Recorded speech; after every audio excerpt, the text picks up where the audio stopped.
तमिलनाडु की सियासत में इस बार बड़ा बदलाव देखने को मिल रहा है। आगामी विधानसभा चुनाव से पहले सभी प्रमुख दल डीएमके, कांग्रेस, एआईएडीएमके और बीजेपी में से किसी ने भी ब्राह्मण उम्मीदवार को टिकट नहीं दिया है। खास बात यह है कि करीब 3.5 दशक में पहली बार ऐसा हुआ है जब एआईएडीएमके ने भी किसी ब्राह्मण उम्मीदवार को मैदान में नहीं उतारा। द्रविड़ आंदोलन के प्रभाव वाले इस राज्य में ब्राह्मण राजनीति लंबे समय से हाशिए पर है। इस बार ये स्थिति और स्पष्ट हो गई है जब बड़े दलों ने ब्राह्मण उम्मीदवारों से दूरी बना ली है। यहाँ तक कि ब्राह्मणों का समर्थन पाने की कोशिश करने वाली बीजेपी ने भी अपनी 27 सीटों में से किसी ब्राह्मण को टिकट नहीं दिया।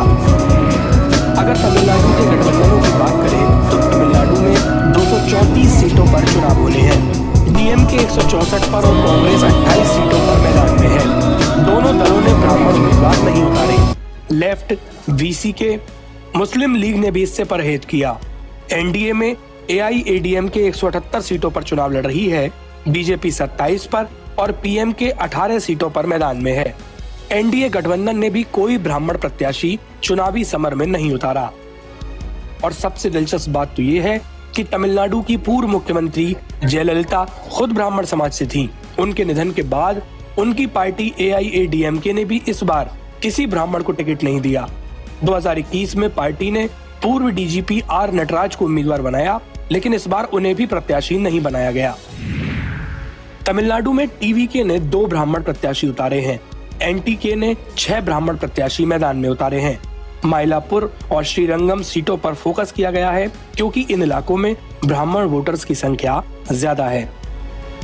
राजनीतिक विश्लेषकों का मानना है कि जयललिता के बाद ब्राह्मण मतदाताओं का झुकाव बीजेपी की ओर रहा। इसी वजह से एआईएडीएमके ने इनसे दूरी बना ली, लेकिन बीजेपी का भी टिकट न देना कई सवाल खड़े करता है।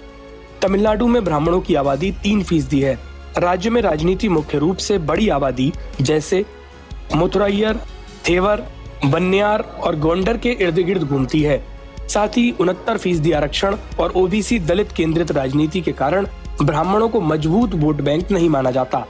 द्रविड़ राजनीति में ब्राह्मणों को आर्य या बाहरी कहा जाता है, जबकि गैर ब्राह्मणों को मूल द्रविड़। ऐसे में किसी ब्राह्मण नेता के लिए खुद को तमिल हितों का प्रतिनिधि साबित करना चुनौतीपूर्ण हो जाता है।